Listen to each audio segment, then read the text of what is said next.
abrɛwo afi wo nua be wiase asonimo e ba se wo yira kwan so a kire no kwampa no bi asem yo bi asmo Hele banjo Yes, sir. Hele banjo Oh, village show. Hele banjo Okay, number one, yeah.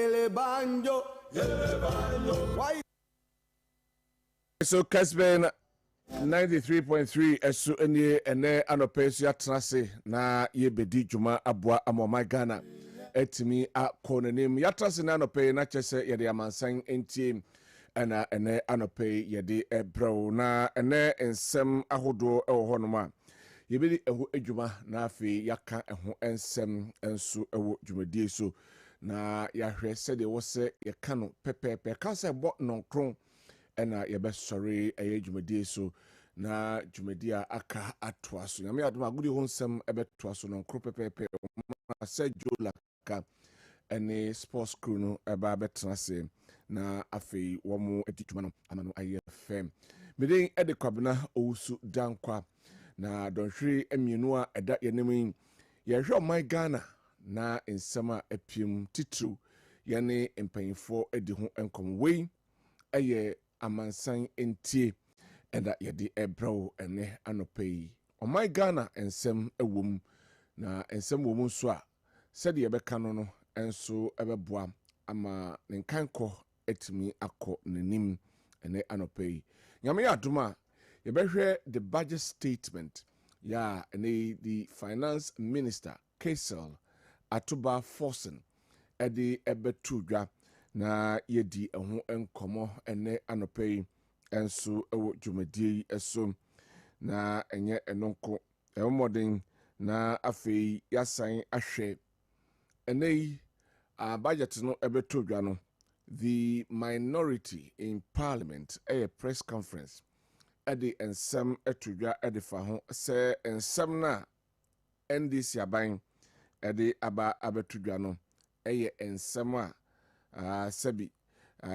enye nukre enim because oman esikasem said omokase ato apeno enye nukre enti eno eho ensem enso ha ene anopei yebedi eho nkomo se abejafo etrasia na yedi eho nkomo eyem enso ewo dwumadi enso so enye honko emodin na afiyahwe other issues ene make rounds ewo yeman mu ha obekaya na watwi ena ebetodwa gidigi say the Inspector General of Police Dr. George Ekufu Dampare the Mahama administration ebeyino na omudi nipa foforo aba abesi na 9 ba huhu ema aye imani Ghana penipa odano etworo krata na se odekodan Supreme Court say ohwe se enei yebe restrict anase president ebe yemma ne kwan na onyi IGP emfiri ho because adwumadie bi ewo nanima by May 4th also we at least konhwe nanka investigations ahodo a ode ahye ne nsa no onhwe na onwi ansa na obeyina weyi no nanso dabi amanesa ema enra krata anase na sakrata babontin ya echre se aye Dr. George Ekufu Dampare ye edi a free penia wodie aso se IGP edema Ghana as Inspector General of Police for nyina penin ye edi a free honoma ene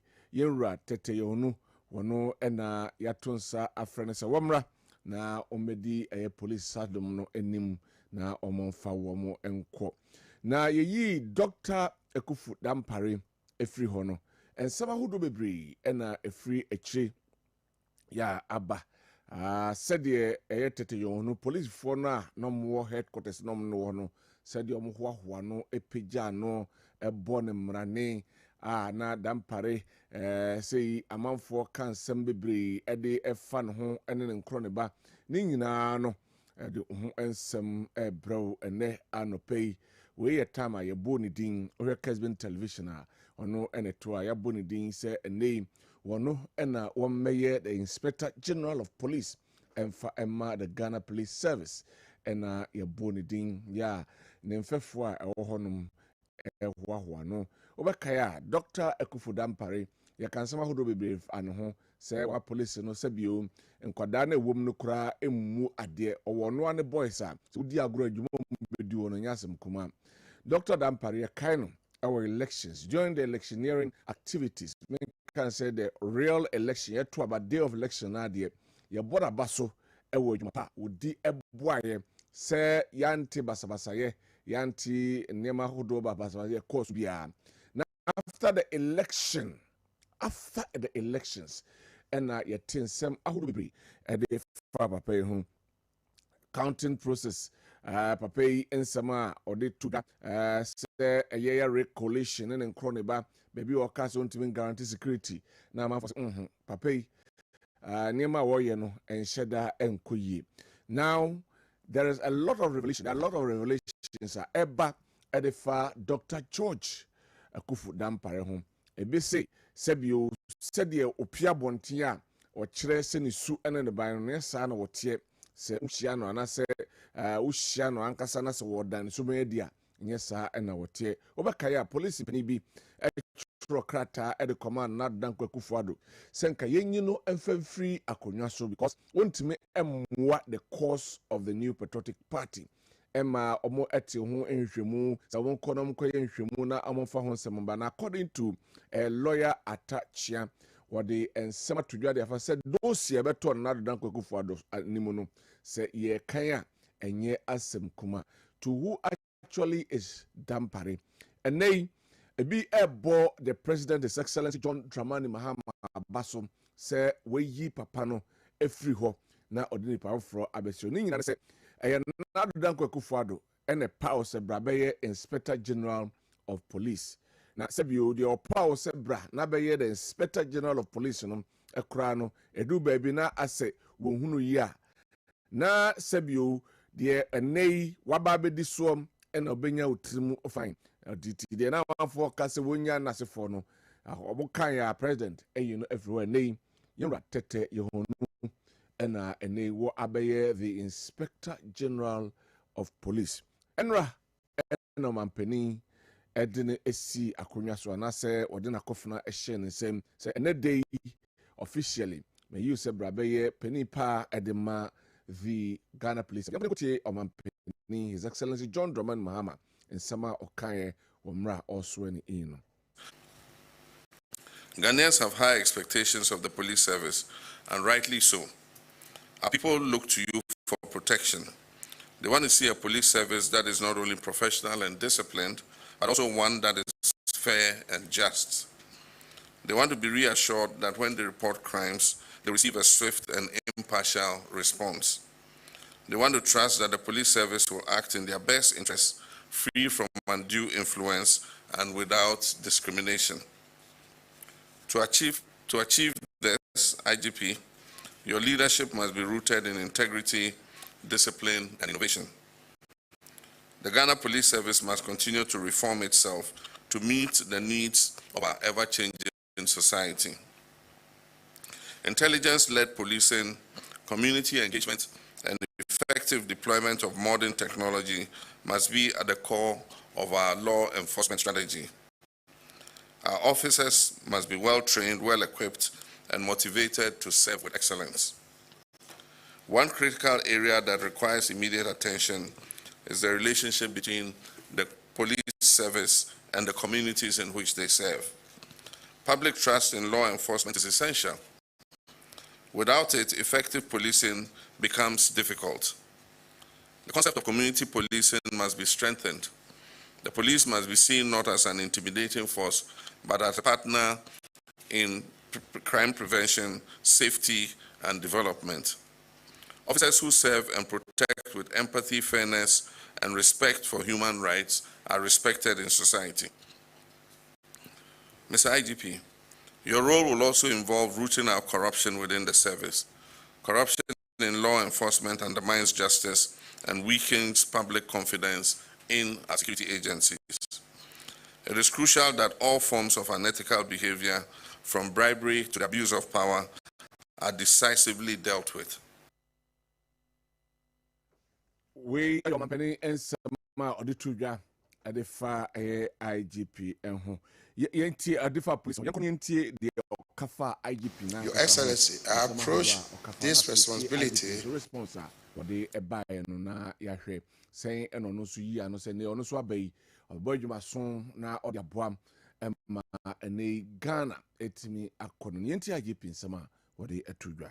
Seriousness, fully recognizing the weight of expectations accompanying this role.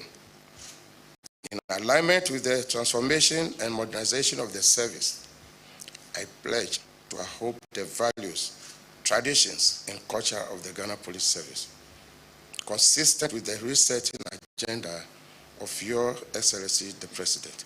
In this regard, the guiding principles will include discipline and respect for seniority within the hierarchy structure of the service.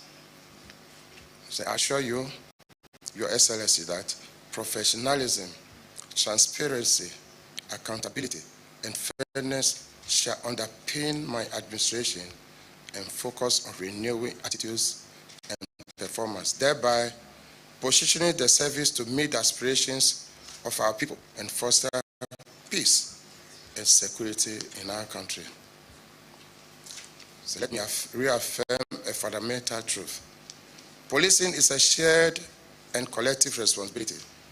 Consequently, community engagement and community policing and partnership will be an essential strategy for communities to participate in crime prevention and fighting.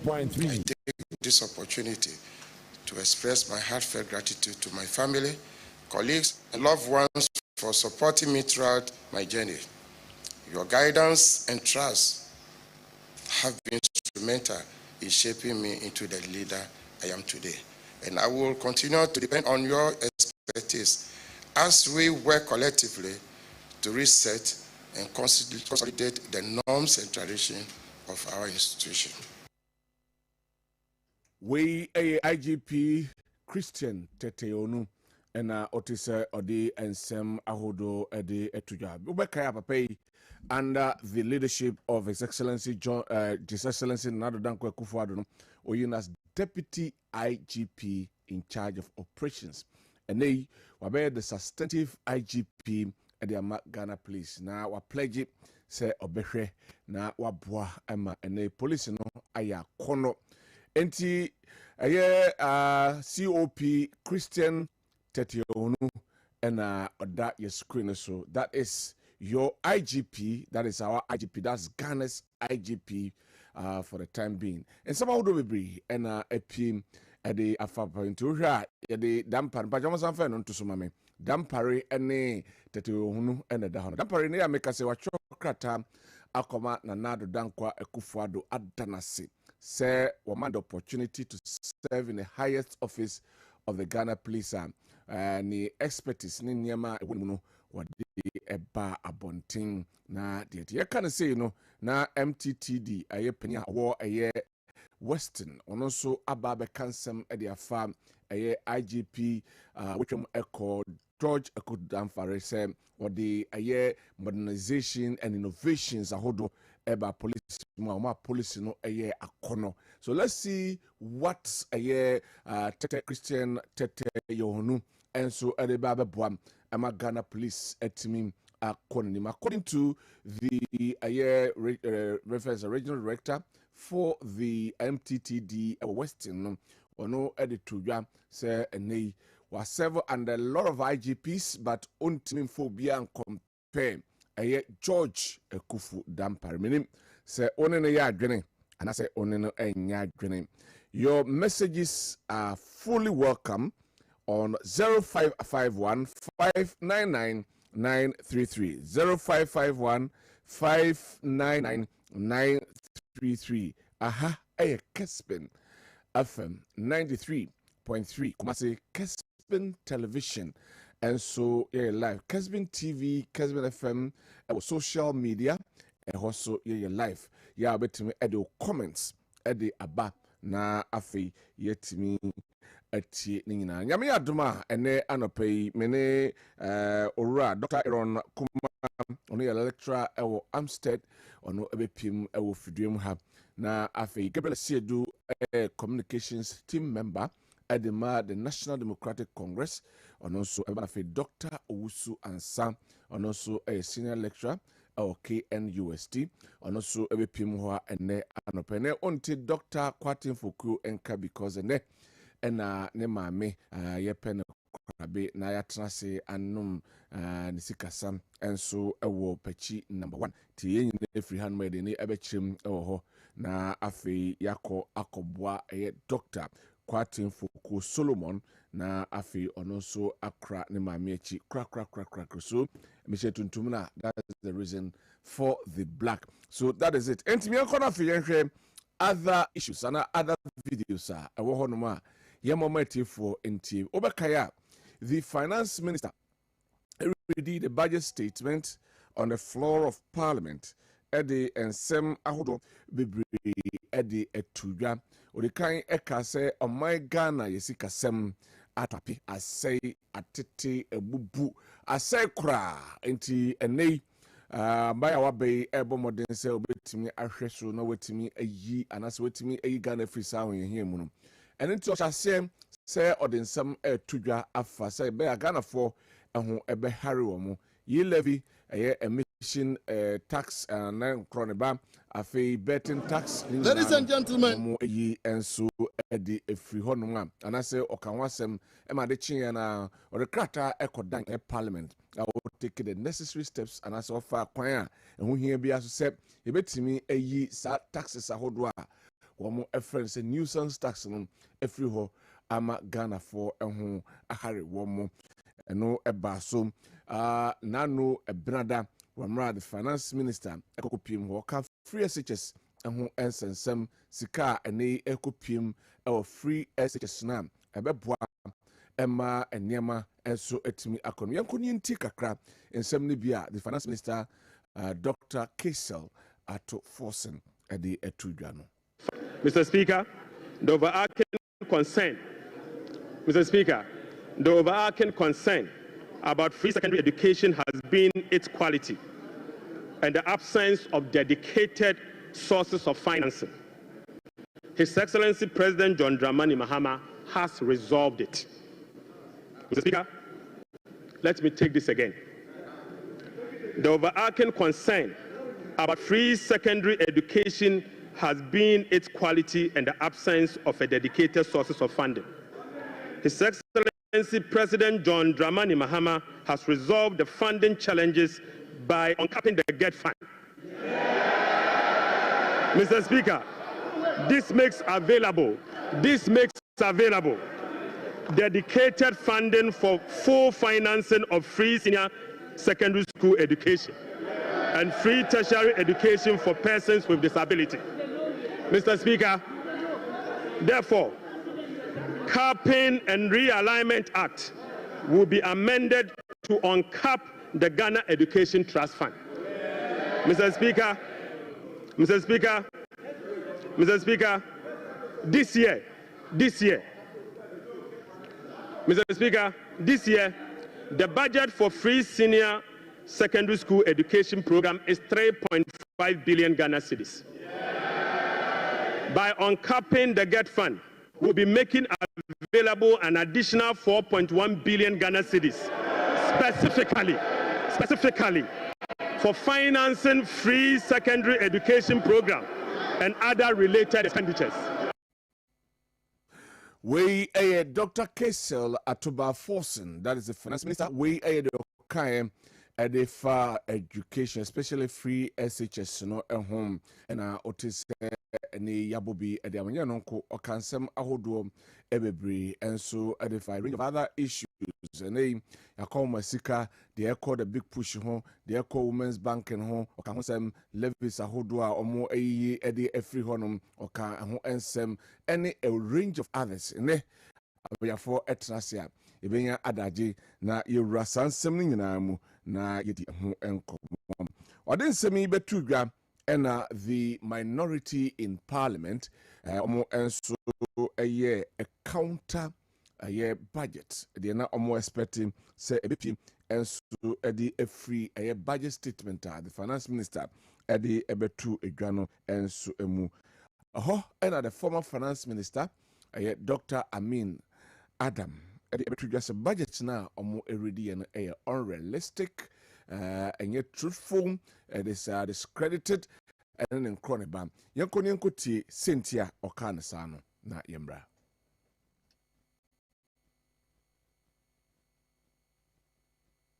To start with, as you all heard the minister has confirmed to the whole world today that the economy we handed over to the NDC government was a strong economy.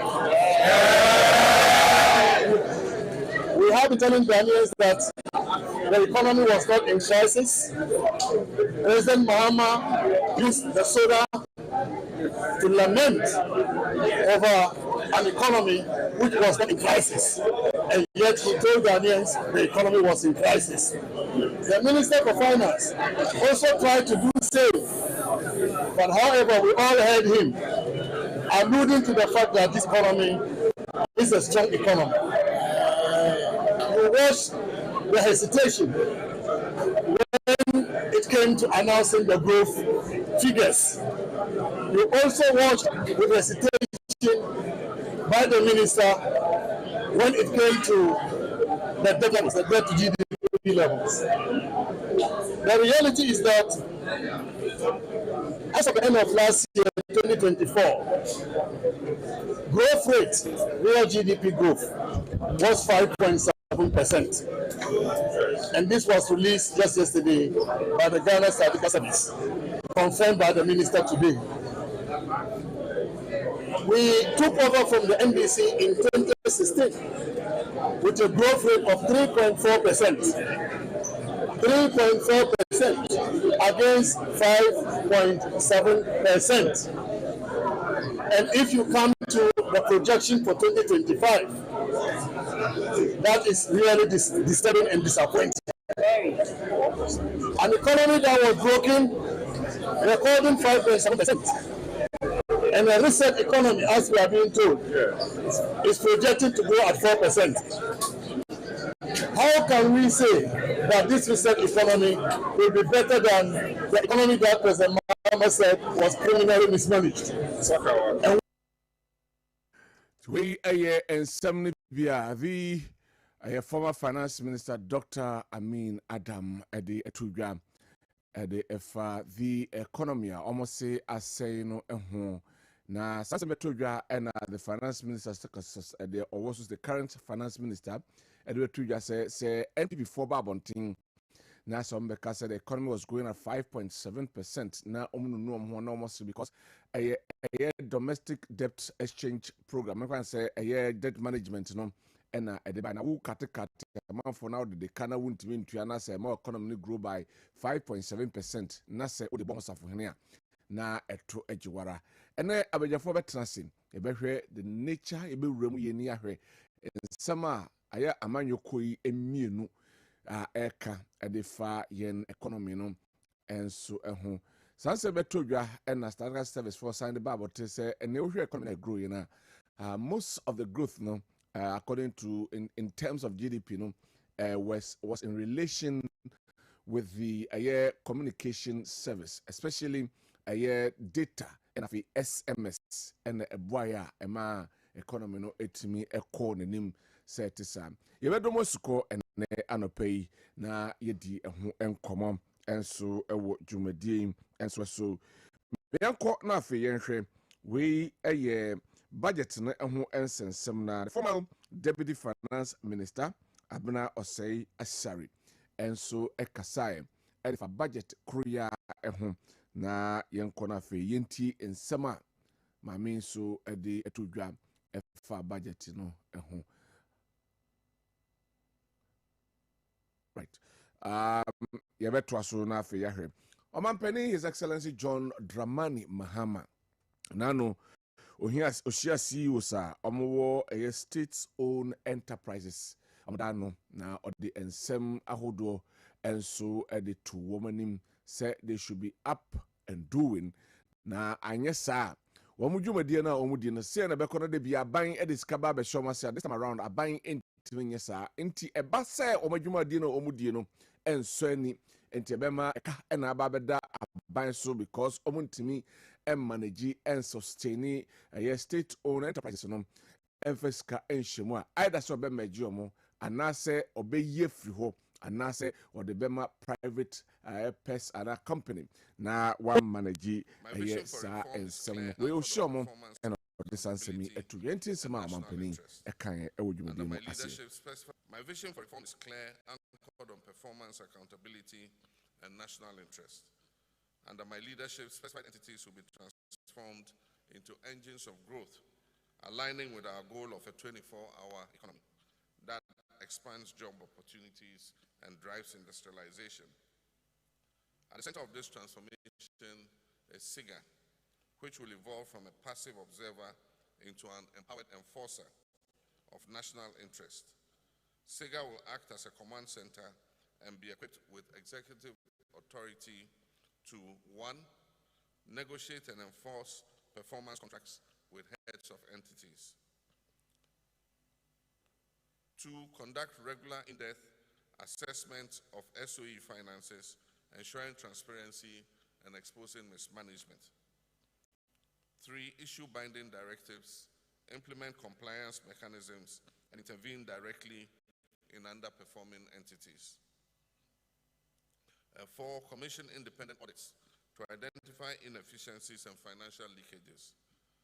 And 5, set and monitor performance metrics with tangible consequences for non-performance. Loss-making SOEs will no longer be tolerated. They will be swiftly reformed, they will be merged, privatized, or shut down.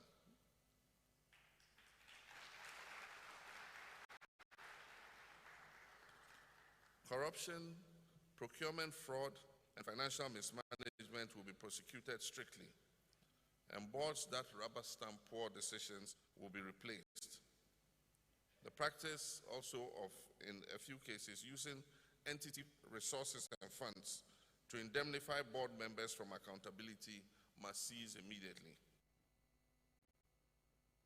We, His Excellency John Dramani Mahama in Sema Ushia, State Interest and Governance Authority, SIGA, na a CEOs of state-owned enterprises, Ekopiase, and Ode and Semibi, and so Tuja.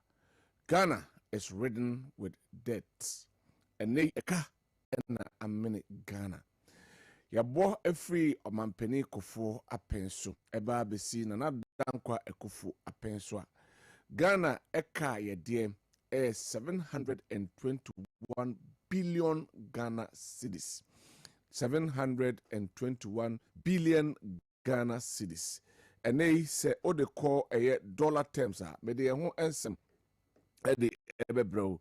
Say ne ohwe Ghana eka yede in terms of America dollar terms enye asem kuma na yede ho ensem ebebro ene anope ewudwede su na yebruka no ekro no yebrupo no aban bi obebe bia no edesobo ebo aban a wetwemu se wono na abroka ede go beka ya mampeni kufo eba ye hu Ghana se ko hipic highly indebted poor country. I said, Maya ohia adokoro yen sabri yasan edeka brubro emekowia ekowura scheme biase ema yede yanka no ahodo no edodo na ede echen ene de aba abetodwa se omampani mampani kofo efree so no niaka no akonanim akwagodu be 9 billion na ho ensem no afei Mills, Meka Professor Mills and John Dramani Mahama, also a free son, not just a codenim yepa about 124 billion Ghana cedis. Not Dankwa Kufuado. Ever fire. And Ode and also Eco PM Ewo a year 721 billion Ghana cedis. 721 billion Ghana cedis. And another Dankwa Kufado.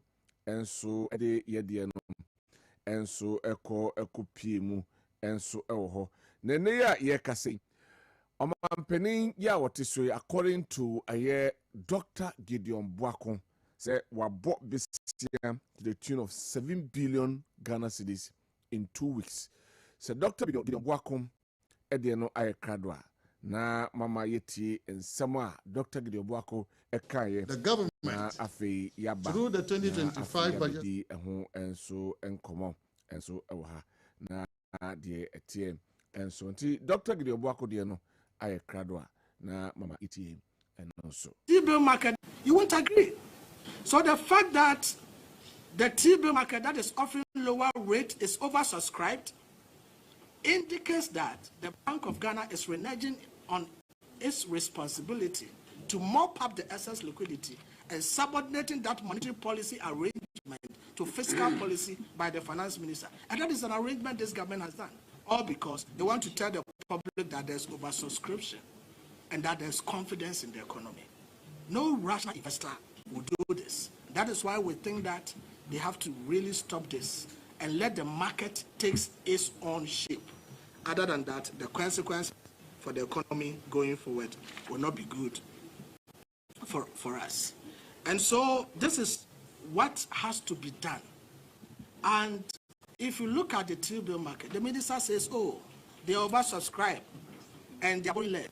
Let's ask the minister. Every time they go to the T-bill market, they accept offers more than their target. They accept offers more than their target. If you take every week, what target they went to the market, they accept more offers more than the target. That should tell you something fundamentally wrong.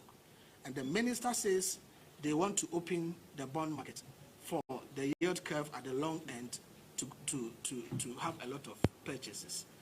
Everybody will move to the short end because they don't have confidence that going forward the economy will assume the same trend as it is going. So they won't go to the long end. They will stay at the short end. And the minister is using the rates to entice them. Mind you, in Ghana we practice the Dutch auction. You cannot control price and quantity on the market. The finance minister is artificially manipulating the system and controlling price and quantity. He determines how much price he wants to give, and he determines how much he wants to buy. And the Bank of Ghana is reneging on the monetary policy arrangement to go to the open market. And so when people go to the T-bill market, open market, Bank of Ghana is not there. Even if Bank of Ghana is there, it is accepting less. And they have the money. Investors are pushing them. Go and buy bills for us. So they all have to go to the T-bill. And that is what is forcing the rates now. It is Dr. Gideon Boakon and Otise Ode and some Eddie Tudra efa ne boring a hodwa akako pim ewo the government make I say aban obai osumi emienu entemnie 7 billion Ghana cedis and ne aban aborom ti make I say ne ye kanom 7 billion no ebeka ho na che say 728 billion Ghana cedis. And say, Yekano akwa kudru 728 billion Ghana cedis. Pachamo sanfo winning to sumame.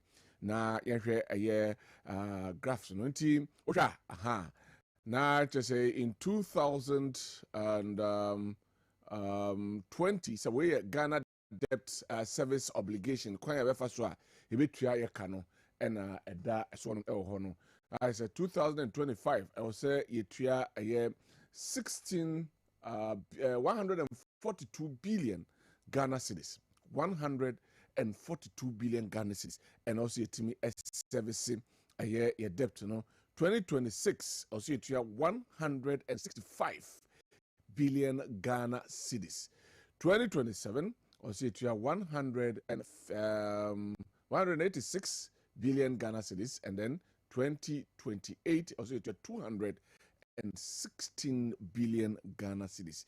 Inti yakwe anim no na ekano ekosobra so ne yebro kano ede egu. Now in dollar terms, o calculate yakana about 728 billion Ghana cedis na it rises to the tune of about 47 billion, more than that, 47 and 46 point something billion Ghana cedis, and a billion dollars, and a Ghana Eddie, and so a war Yemaimu Ahanum 46 point, actually over 46 billion dollars, and a Ghana Yedi Eka. You're trying to say Abjafom Ebetrasi na afe yadresuko enso ewo ensemnumu na yedi eho enkomo said there was a yedi no epepepe. But before ebeba no mamenkinkan messages no kakra abano na afe abjafo enso abomoden ewrem na yedi enkomo no. Wo message awadaro mabetum dia fa 0551 599 933 0551 599 933. Me hwenim say Ora Aaron Kuma ono ye lecturer Amstead obeba na afeye din komo esedu Gabriel eye NDC communications team member Shantu region ba okọ bekwa ne potem ho pa na odini juma Dr. Owusu Ansa lecturer senior lecturer ewo eye KNUST ono so ebeba na yedi enkomo no enso ebim enso ewa. But enche ebekwa kodi nkomo ewo ahoma no so na yahwe ensema abeto dwa abeto abonten no sen ena yeka eho ensem enso ewa. Ba messages no ebi ewa hanoma ma menkenkan bi emfa emamo ansana yatoa so. Before that ma menko na mene Dr. Ejako Odro enkodi nkomo emfa eye issues yi ehun na yemra. Hello. Doc, good morning. Morning, good. Na boko de. Na miampa. Ya de nyamia se. Ya to nka chaka me se bibi na achi wahye baabi nto de ya bompa ya ta wachi. Mompa na ye banti. Ya de nyamia se. Na me ya adoma enche.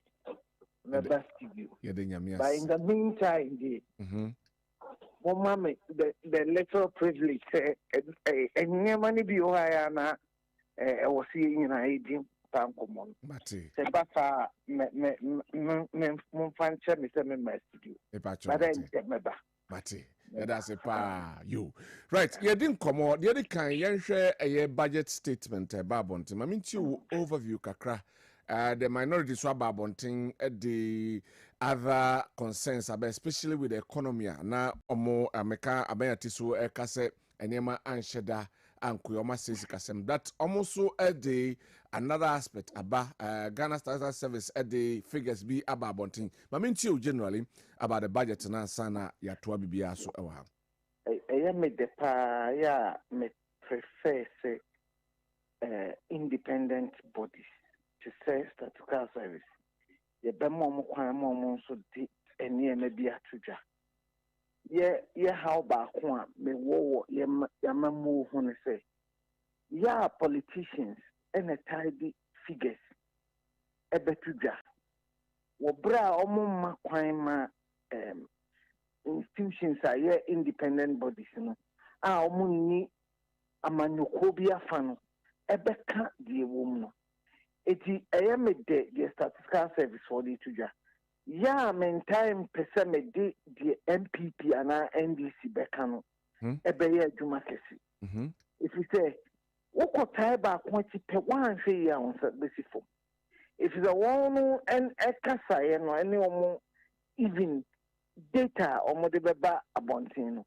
Ya na eye de ebeboa omo ama ayeso omo na ya de na say NDC near or person say MPP nino and can MPP means so person say NDC meaning can enti ya mama yen share data no no kwasem so ne say budget statement emra your final appropriations bill so you dituma e appropriations law emra you dituma ena ye wo institutions omo to say it to the CIA idea ho akose IMF nsise ase no any World Bank nsise ase no uchan tro kra na yetimi ba ebe ka tro say and throw na watcha ewa. It you can be fined for lying in official documents to the IMF and the World Bank. MP no ya nkomodie na ekoso ne ade no ya na memfa nyase. Moma yenkohwe documents a Ghana ya presented to some of these institutions. Moma yenkohwe Bank of Ghana documents a uma provided. And some to say the statistical service for air.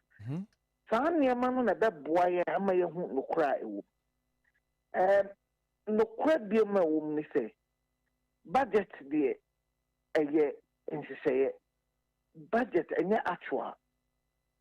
Eti aban anase ti say wo de ke odi wo bi ultimate tena say me ye me budget for me ankasa me fee.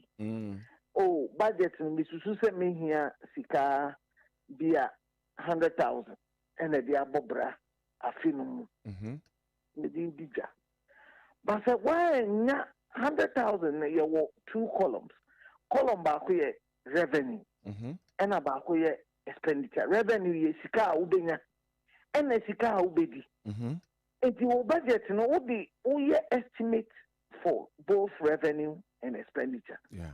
You know wo ye no ba be kan chiro say sika o pese wudie no se when timi anya ho adwuma anya ka hu se sika na pese wudi no ntimi enti moma yentwen na yenye budget no ho say was maybe be buy better say esusu se budget no yetimi di dwuma e wo se di sika na ye pe no yensa kan ni nyina ena de ye ka se ye koye no yetimi koye ni nyina. So that be opening the kum Professor the kum now can send be a middle. So do I know a donra it a do and so be a budget in the work to may say make what could Nessica say ye sha a fee ye a twa a bebano ye benya say a buying sika buying benya free a mia be brave saying a beba. To see I can say. There's a young palma or mine. If you say a home said Donald Trump, yet and near maybe, or church scabima or deco boa ama mine, or impose taxes, say or the a poor air to two and near maybe a qua America near a home chronobar, a man saying near America Dijano to say almost a hot air ba sa. The form of development partners.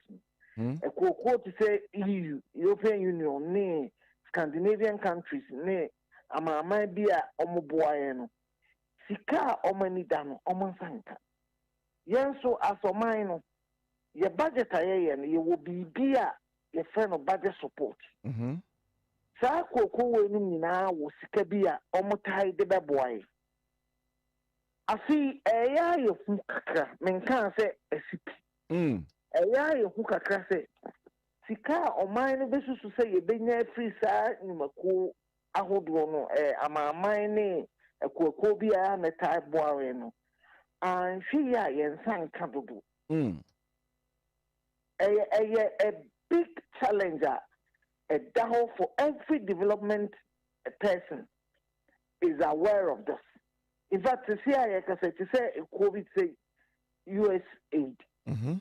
American Kwabata a boy Donald Trump by Wabichem. US aid will never be brave or Ghana. Omana Fandi.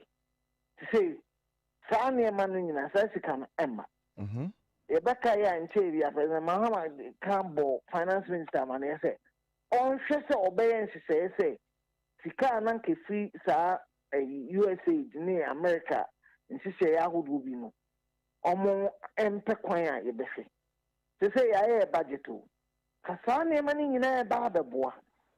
Eti ya ware shemuse a bet in Sabeka. Eti near the Juma who don't I baby dino. That is one of my major concerns. Okay. And yet a buying a fault. But a year, a sense say and more a hour. A better man saying, and so I was saying, a dear need to so. And unfortunately, me tie budget statement ni nyina no man ti say finance minister can be about the possibility of shortfalls. So sika yen bi a yen sanka no e kwan ben ye benya. Aban akeka niema ahodo pii watete taxes so. Business people ni nipa bi a e wo nimdie wo saa niema no ho e ka se eye nsehye no. Na mum ye mu se yen ho se omo ka se eye ni nyina no are they speaking from parochial interest and now say omo ka se free the ebeboa oman no esikasem ene the economy no and no enso ye asem na ho a e wo say ye hwe ne ye. But Dr.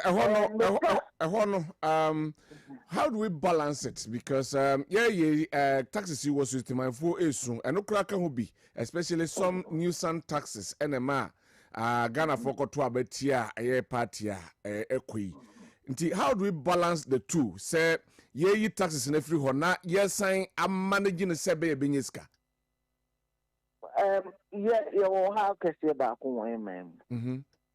Yes, no back o de akese no de mamen kadidi kan corruption. Okay. We share ye public procurement na say e kwan a aban no eto niema. Niema ni bi kra to eye loans aye koji. If a loan it is said the okotade. Loan be boarding chain bi. If you say be an interest rate will loan be huno.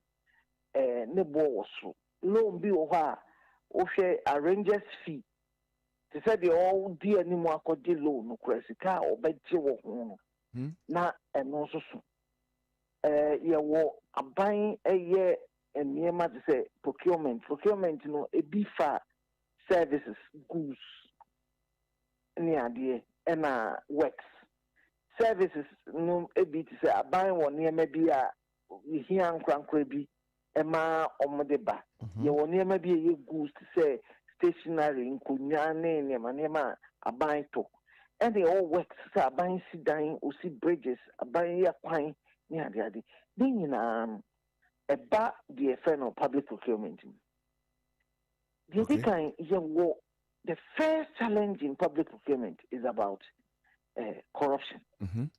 Obi kwa ko sign a contract no na or the Mudia or free contract. Obi ekoye adia ye say ekwa kotono. Na waye nhye ebi wo ho a aban no nya sika e wo se ye anamfa so de e wo se ye free mu. Obi a ye say ye wo Ghana ha ya na nsem bi ha nso agya ye mu bi no ye kan ne ye dwene bienu. Ye timi koto ade ma aban.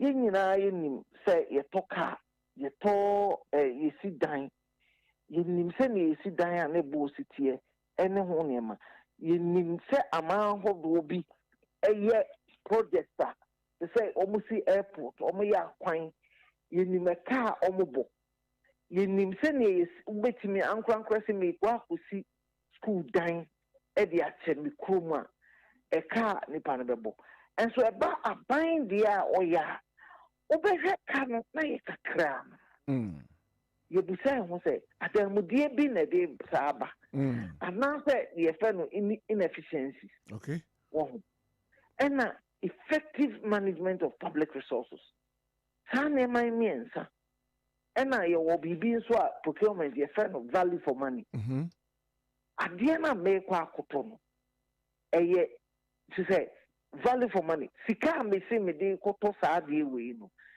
me de toto ho a ta asomo ana we ye nkomodi a say ye tuase how kese ma yamamu no ama ya kan wo ye development no ye wo niema bi a me pese me ho budget no ma eye me de a me moso because unim say me juma titru a me local government juma di abana ka say obetua assembly members allowance me susu say the papa okay me foaso if you say the assembly system no enye de wo say enye na dwuma yie fi sɛ ɛwɔ ha okese assembly members ɛwɔ asodie kese ɛwɔ assembly adwuma mu enso ontimi nyɛ saa nneɛma no fi sɛ assembly ni sika sɛ mo nkɔ yie ma ɔnso wɔn asene ɛma ɔmo ni ɔmo dwuma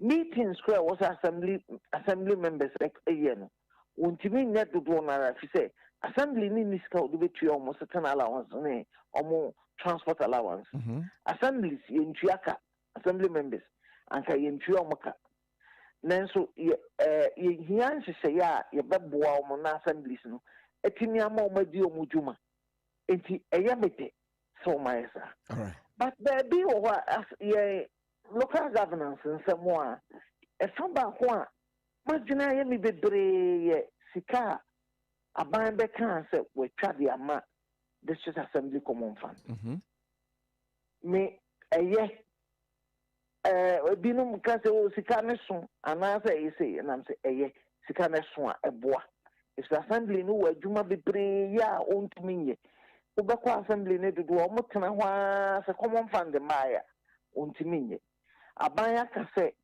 nhyehyɛeɛ bi wɔ hɔ a yɛde kapo anaa kapin no akɔyɛ sɛ ɔmo wɔ sika no bi a ɔmo ɛtetete baabi ɔse ɔma yɛnyɛ no te sɛ deɛ nkane ne yɛyɛ no but me deɛ mɛka sɛ ɔmo nyae nkane nneɛma na ɔmo yɛ ɛgye assembly ne sika bi ɛde kɔ baabi a assembly sika ɛnwɔ sɛ ɛkɔ deɛ di kan baako ɛyɛ members of parliament any business so ɔmo bɛsɔ assembly sika ɛyɛ illegal media wokɔ nhyehyɛeɛ a ɛda hɔ ɛma district assembly common fund a ɛyɛ illegal na akɔyɛ sɛ members of parliament ɛna mmara ma ɔmo kwan sɛ ɔmo ma approval for the formula for the sharing of the district assembly common fund ɔmo yɛ a yɛsɛ yɛde sika sɛ ɛma assembly members of parliament they don't have any business touching assembly sika.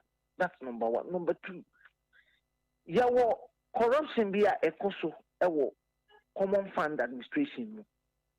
And no, your friend source deduction. Source deduction is a ya no matnankai. So ya kotoa de we am assemblies. Ya give nema we am assemblies. No mako sign a contract. No ma force assemblies. Amomo de omonsa say ya ma nkophobia be ya adwuma say amamo. Say sika ni atiti edi etua za nkofo okomrema the assemblies omo autonomous they can sue and be sued in their own right assembly na emrase onye on budget ne obi na ye budget they come assembly it obi ni kwan say o share assembly say monko ye this arrangement say assembly per se okofa nkofo ma omo be ye spraying and I say assembly susu say omo ebefe nipa amoma prapra kuma assembly na nko pe nipa eno omo nyesa arrangement no enye central government ene ko yesa arrangement no na common fund administrator artiska na akutia sankoponika. These are corrupt practices going on in this country. Yatina ho for so many years yentimi nka ho ase so ye pese assembly system le ye adwuma. That is one of the things. Unfortunately, me won our budget statement say the old bad ways, you be so. Okay. Yeah, so and mommy I regime say and my papa be RP. That is one other observation I made. Oh yeah. On the whole, maybe mom payem, Ghana for. It doesn't matter whether you support the NDC or not, but we should pray for President Mahama's government. Okay. Say any successful. If you say, "Oh my ye die, ejina President Mahama abam amamu ye die so." It yenye na yamfa kumapa entire abainechi. Na yamwa abaino na onye ne mapa edi mpuntu bebre omamu hafu nyina. Yo. Dr. Ejakodu, but I'm caught without without talking about something that is a fun local governance, so especially with the security aspects. And then I signed a to just say IGP George Ekufu Dampare, doctor. ye no afri ho ma ene COP Christian Teteyonu aba abeteki over a whole lot of commentary and about this enema will be IGP say he has been the best IGP so far. Ebe say the character anchors of the SC because Nyama Bonia sabi a course after the elections ninti. Emma Abanya Wosu minim maminti comment about this changing of IGP sending and maminti comment on that one. Oh, amamu say I am my home. And nona akofasa Nyama Weyaba. Oshe ye send you to aba your mampani. And it to me I idea share o mampani in some. Akofa or how be a war mamuha, but because to be a friend of patronage. Patronage and say, ye did to me a share o mampani say. Utimi nipa bebre ewo adwumam ne ade no. Ama na chitafo a eboa no ma ne timi call elections call winning no e de show mutrim say ma menyere me ho ana me omampani a o prayer me support no enti me mra bem no ba me so menya adwuma eno nti no ama sa nsisiye we one problem is the patronage problem a war especially executive presidency. And your constitution also why. In fact, Yana me so said me cancer yen sa and never P where your constitution are you if you say share your bako semwa if you say your independence. Constitution with a typhoon at the fourth Republican Constitution. Okay. Ye ba 1992 ye the most enduring of all our constitutions. The constitution I my kunini no and my kunini I wait also nine. And now Tana etimiache abantuye emai. It is totally me fabi catch me say be a constitution but yen so say what nonsense say amamu pa constitution way and the full benefit of good government. Okay. And my amamu. You have just 1 minute remaining. Dial *5. All right. Yeah, the constitution is tied to or maybe it's the American Constitution. Doc, my mesa fro sisi na what was one mama mesa fro sisi na ya mesa ko na ba menko na mema Esiedu Gabriel Akwaba na afi mema Dr. Usu Ansanso Akwaba. Gabi. Yeah. Good morning. Oh, major. Na hoye. Oh, trading bokwa na nyamiasi mhoso ya pa. Doc. Good morning. Good morning. Na boko de. Nyamiasi. Esiedu una free ayiba oh. Page number 1. Doctor Hoye. Doctor Fuku. And then mame. Ejiramu ndende. And then oh, okay. Oko sumo ye. Tudi ose ya yo. Esri pa. Some dem make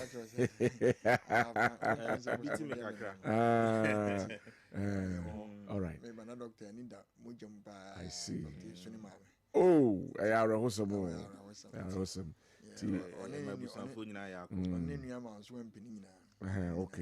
Okay. Right. Good day. Former secretary, okay. Okay.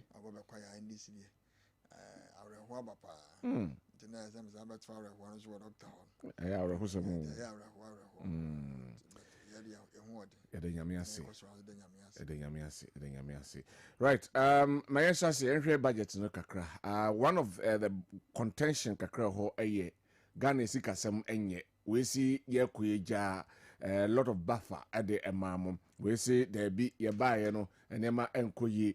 Starter service for at the above to say Ghana economy grew by 5.7%, and ato force na babo ntiabeka say grow ye no because death exchange program ahodo a MPP aban ye no entinya de enwanwa bia enama no ayeyi ene ya ye kasei embe before so press conference and nsem ebeto dwa say ye economy grow by 5.7%. Mosi enye na this year mosi mu grow economy by 4% there na emu remunti budget am ready no something that is in reference enye credible and as a mwashada akuku figures and I'm pesa Ghana for a painted the MPP bad. I said you for the 10 minutes. Any what chief for near for you and I'm in chat doctors.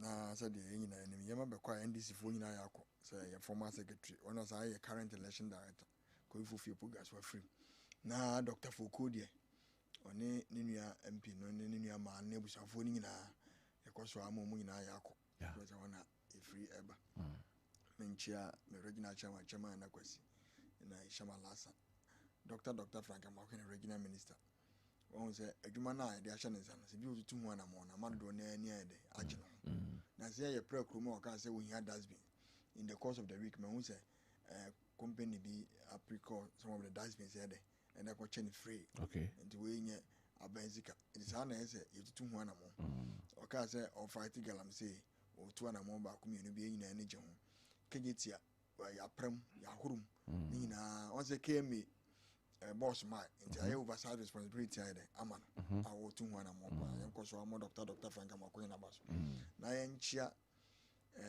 omampanyin John Dramani Mahama en na pamfo nyina kuma se ne ye wedia na ekurura otikuru ne kare ngoma so no de ya na ye ncha no de ye sha no yen ko so sha hold on na me ni Dr. Nwi na memra me kora me ni Dr. Jakodru Nwi na fe yen hwe eye IGP doc fache na ya san ba bi nti na ye hwe IGP change na wo cancer wan guso akasa no wadarma na de na me kire ni se yen hwehwe ya aye wo no ama aban ni tumi ana omampani ni tumi ema ni eye sa appointment anka be ukọ amaman bi so a se wo fa UK no ma se ba security services na ya na ni pay wo no ye won hye ya ye def eyi emupani enye o political affiliation ene de but ukọ amaman na omo practice executive presidency to say nansen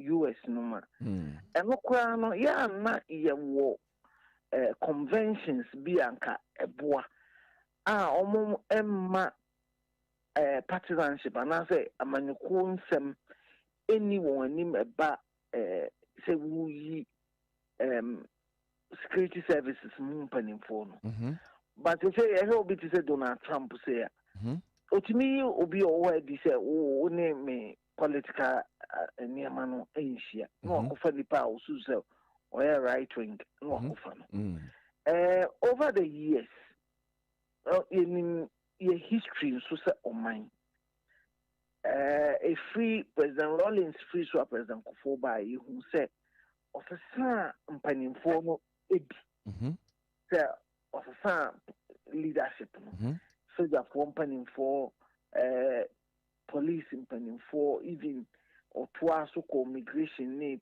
prisons ne ade ena atoa mu abesi ne edime mo de enye adenwanwa esi se omampani bi aba na osesa mpanimfo nek kwa koyese IGP we no ye hu se ekuaku ahodo bi sori senka omampani emma won onto na adwuma so to the point class ni pe bi manifo bi any security expert ba ko edi nsem no akodan Supreme Court senka Supreme Court emrem but say Supreme Court be ba onya mai no na omampani aye sansa kai memo mo de enshadan hamik it say bisusu say yenyina ye gitum sa sa na ye beye na ene ye ya enya boni ena nye die di kan ni ntino okobo omampani no sobo se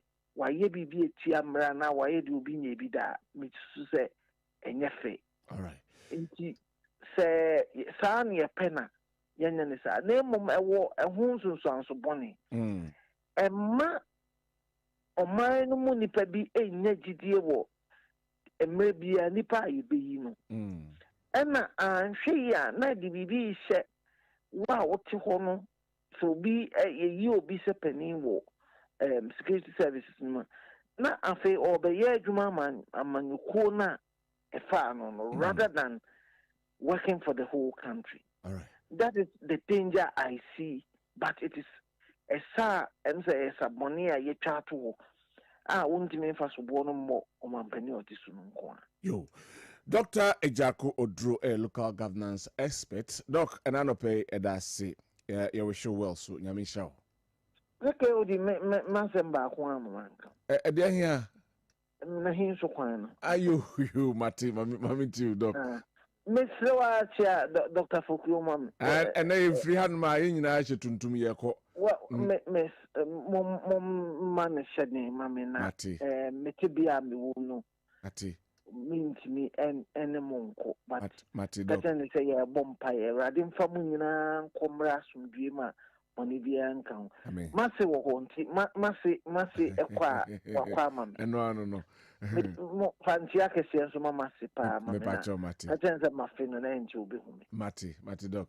But that's it. Right. Dr. Ejako Odro, a local governance expert, and Kodi and Komo. Make us say, Dr. Aaron Kuma, Ewaha, Memo no Swakwaba. Oveni, Bacho Bokodi, and Yamiasi. As you do, for the next 10 minutes, Mamintiu, and the budget statement, Nafi Yonko. Sir, yeah, can kind budget, ne? I minor come Messica, and then you shall buy no, and this for the home. Sika, oh, here, and the baby or the best, near a cat. Abano, a mamma. Now, what do you two just are now? Man for them, we say, I buy per se, Unyeska we quasha, no Unyeska we quasha, say no rest ready or day. And the say no, why shall you send what they are to mine parliament. The parliament due to Manafi Abayamara, near Russell. Now, Yabraba Airborne, Yen says, Capudu go and crown crab, you are just now. Now, I'm going to the year you mamma, one of my pine. Efra. The normal MPP and this point at the end, so we are the way at the end. And you want me from head the air bed. As I say, yes, we're a team man, Mama, you who the clear picture of whatever is going on. I better you because we're back. What can I say? We're back, no, what can I say? Nti ye maye hu se asem no hwa de ne yen news so hwa de ne yen na me kwa asem say bi was of the case me nye ne pon am ga me so asem of kan wo bo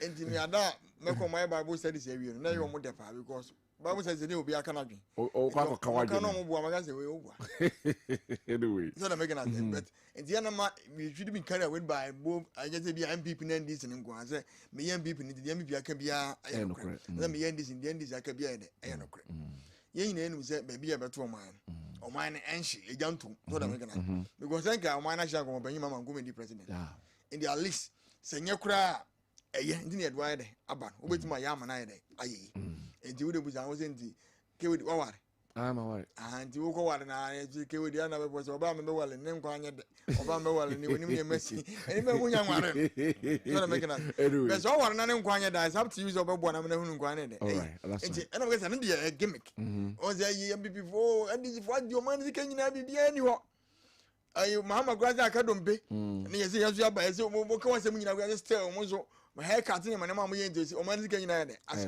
oja parliament wo kasa na obi ti avat oja parliament wo kasa na obi yi niam wo habo so na make na oja parliament wo kasa na yesi kasem bi de kwa wo wie ya obanya bi atua kae ho ne ma ne mo yenti nyina ne se ye ka ne sa ne bia me ka kire ne MPP ne ndis fo ne se etoda ye duabu issue na nga se wo no kra ye de ye nka ni e jaina ya ba ye ndi e medu ba be no ye se me trotro ya me den pa because me biye man say mate me support hey akoni na kasa wo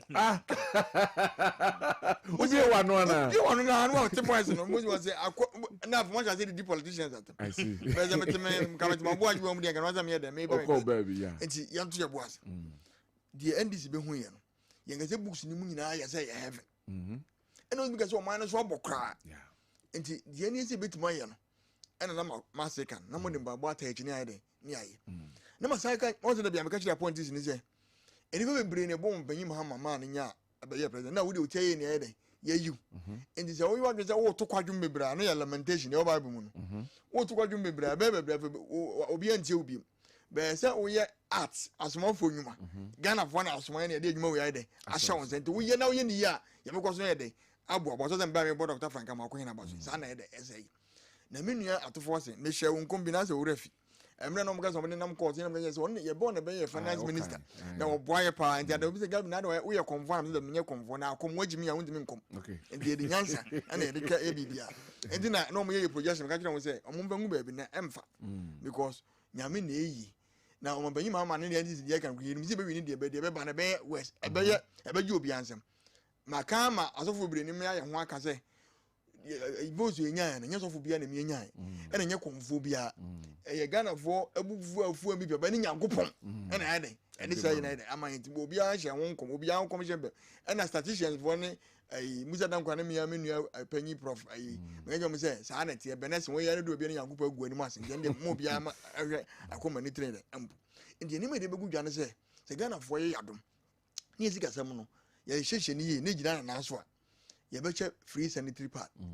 And it was a manifesto the template of what just now the wedding banner. Say, can I manifest me one? You can say 24-hour economy, move for Gusitano or office order. Or was a president and Motomua, 124-hour economy made. One was says our agriculture now.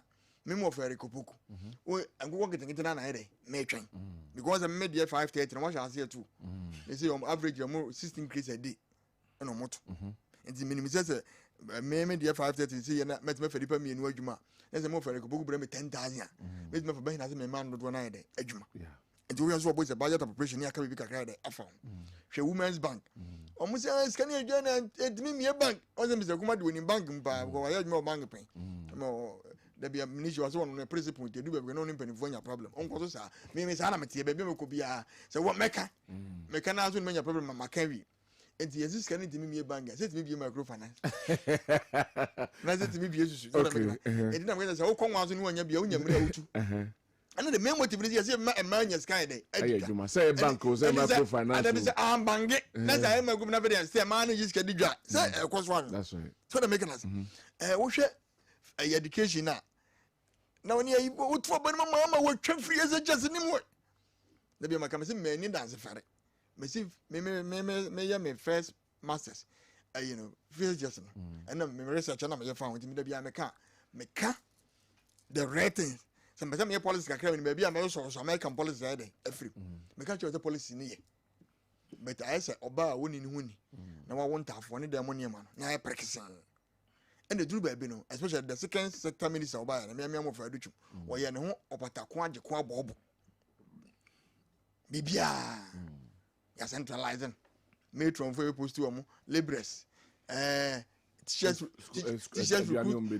aduane yes buffer stock you make any chairman say you buy this kind of bram no kwadwira was get fund basis na baba say bonche kan obi wo go fa bro ni yaba wo say asha you they say headmasters no and it for and yet almost say you can say more sustainable fund was say almost say mama say over 2 million go they say 3.5 me wa and was it get found no yes and he's come from and na me am say no go be carpet and say scan be tomorrow we na fe say yenyi bi ngoto we yenyi bi yes that be yenyi ye be scan da wona pudu na de aye adwuma na ye hu say fridges na de adwane na so yes be include private SHS I want some media na radio Mrs. classroom block na set mama ya menya nkora ka bro mutanga the private ka na mama bremen kola 150 and one with the name of the Yako.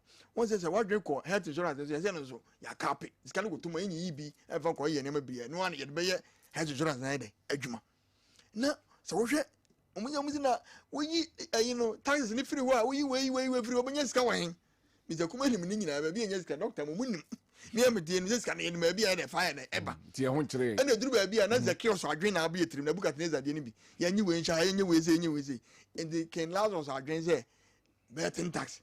Obi say obi to better ebone ene ya na so say obi no say ebone obi pema ebone so that make it but adibo we na be your habit and obi say omo munya adwuma na twa bet obo so futwa e de twa so na make that Baba Kremucha. Baba Kremu me say na say loto ya de Kremu na go na ref. Oh, okay. The bibia wo. And the so for every the phones wo pop no say Bible go teaching go na ebu wo hwe ne us. Me ntwa bi da. Me nya de wo sa ne ma. So na make that. Enti ga see be yi better dance every year na say nyi. Moyi. Yayi. Ilevi zo kai. Ilevi. Me over chairman say bonsu birthday no mo ye Ilevi ko si nanu. And be for some ya nemu. Yayi see be yi na say nyi, see be yi.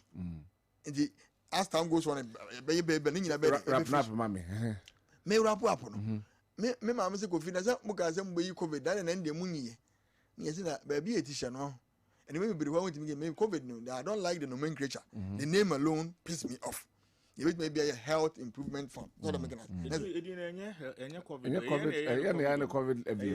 health recovery BB I love what the bit kind of short the guy name COVID. Yes, I was emission tax now. We say obey now me offer me and no one so back. I say that be am ka MPP NDC and say yeah carry as you be bi so who bomb about we also mo nye betting that be na sports for no ban I don't bet no mo say share o mo di receipt o mo to go social media say me di say na be all just o me pa acho ni pa ofo na be ga gen say asem na o kan na no ede apa be so we fast is be am ka say yenzu man BP ni NDC ni edo na emeka ni and the budget trend there so read the skeletal outlook na e good be say be mu adwuma no ani asem fo na scan is be the airport is scan obebere ye benya bi abebere beba anyway and the year from on the toll booth na my review and I didn't know me and we ye be before but na me catch no mo me say I didn't know nipa no what for na bi no ho akwa ba bi kura di dem wapam no won tuaneka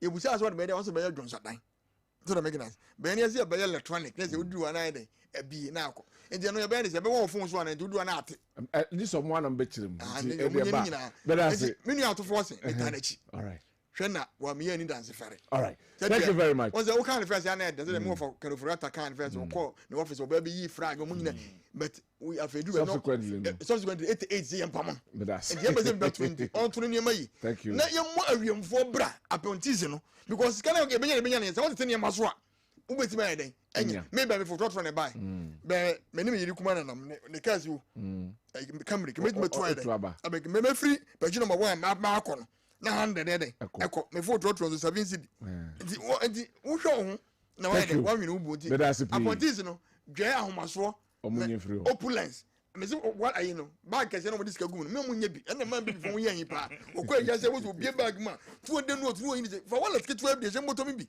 na wo sika na envelope mo dwa na bi bia den e ko ya tia spending so a ye bit me nya sika dia ye ne ma me bra ma bi bia den akọ the budget in there budget here the bonds here they are to din me na ko mo mfa din bia so because yes subsequently me be before nya ehuri o first me ba na me come there na me ka sempa na maka we na maka me wi na maka ko sis I say we need that so budget na that's what da bi any hu da hu din no but that's it no I'm with you on the budget especially the economic side na and they koye twemamentu we see ye we especially mamamti o honum no kakra me that's it ma ye nche tiefo nyina na esi edu nso me ba ha da bia me kai omo because ye wo bi ye mo pressure but omo ya omo tie no no omo mpe ba bi mfa ne hye wabre na de tosu mienu oze mi free kodi group na ebe ntina na kofi usu okay enchi ano na mampon hima so ye nhira no anopai economy issues no ma mention say na menka say yen mu ye me economics okay but me wo economy nim okay enti unim de ko en ye wum but ye economics ye de ne nya kenkan de practicals ne na ye hu but ne no kwasem e wo mu ne say conference because watermelon na nka me pese me kobi say team ne our ancestors are not demons okay na the entire American say ne say ya anya careful atembia e demonize onia watwam no who say so be kai president Kufu Abreso a buka o pepepepe say every bia ba dia watwam no it's normal na no work am or can't or try so be can say ankoyi ba no kwasema wo mu ni say me ba me te say ye can figures bi ni ade minua say primary school ni ba wo so be giska na oba no say me pacho me pe 10 cities akoya ade a utumi de ma no because me say primary school 10 cities dey bi or dey ade bi and na 10 cities no obi o GHS and secondary school no ba wan hwe obeji 50 and 100 na the university ba obeji 200 and 500 na wo a wuti fi nso wonso wo kope sikaje a wonso wo de ebekọ nanim oman ni nyini no a ye ka se economy na expand no ebusin abokọ akọbọ a ebeso oman no enye the same as na anu de obi kọbọ yo so oje 20 cedis a the economy no expand e grow it you don't expect to say ehun busin abon so eno no bekọ fom. I don't know meaning. I get you, but the question is that yeah, Bobisiano. It has to do with capacity to pay. All right. Say Accra no ba no say oje 5 cedis na me de bebre wa onim say we die na dwuma o 5 cedis obetumi de aba. E na obi nso ba ho na so say oje 1000 cedis a say oh we dey o ma 1000 cedis na me jama dem dem o de be man say because you know he has the capacity to pay. Yeah, it has to do with economy no. Na ho den ene ekwan a ye kan America for the kapao but omo economy na ho den ti no enye ka ma wo mo so wo check percentage no enye ka ma wo mo me ne hu ni say ye fundamentals na enya no wrong ena ma eka we nyina ba importations na ye no do so do right it we den ya sa economic issues ya ye kan ye nkobo besia anye say beba but omo a eka ni say no mususu nka na dia metimi aka cho ni say o do pafasan bebi nsu nka aban etisu obebo besia send you twem say 7 billion ekoi within 2 months because economy ni expand nipa kura ye wo man nim kura ye free ye 30 million ekoye nim etu akohoma sika no ebeso asen na anu de no unless you want person obenya growth ebi na ama ade na tie free 5.7 number for because o kate nyoma bia na o growth no so esote enu nti na me ameti hey ewum se eye political de betting tax na me mpeso mbetwa no crepa na me kacho na me mpeso mo ye ni so mo teso na 10% na so dodo na me pese other jurisdiction because restraint because this is a betting tax a negative especially on the youth. You see, any youth no, any as angle. Obi o ha betting no cry any profession. Oh, okay. Any profession. Obi o ha ono na adwuma o ye no no. So wo ye adwuma na utua tax at the end of the month. No ye till tax no.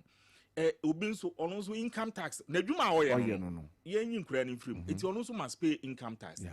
But na me hu ni say me na me person ka omo ye incremental and me ebra MPP dey ben nyina sa na me ka no. Se bia obi akodi ni 1000 bi na bia waten 1%. E bia also if free 5000 ko na be ni 2%. If free 10000 ko bia be ni 3%. E bia udi beyond 1 billion na e bia be ni 5% or something. Incremental nanka akaho. Okay. But say ye free ho kra ne de. Honestly, I am not one of those who support that one because obia income kakra wonya even ga o man mu emra kra wa ha ne say gift. Gift tax. Kra na so tu aso tax. Na bet na ya achede. You work towards it. Work towards it. Inti eyankofo bi adwuma o mo ye. So me mu de me ya me tie de. Minim say amanfo no boys na enemy nya adwen. But no kwase me wo mu ne say na me hu ne say 10% ne de eso no. Right.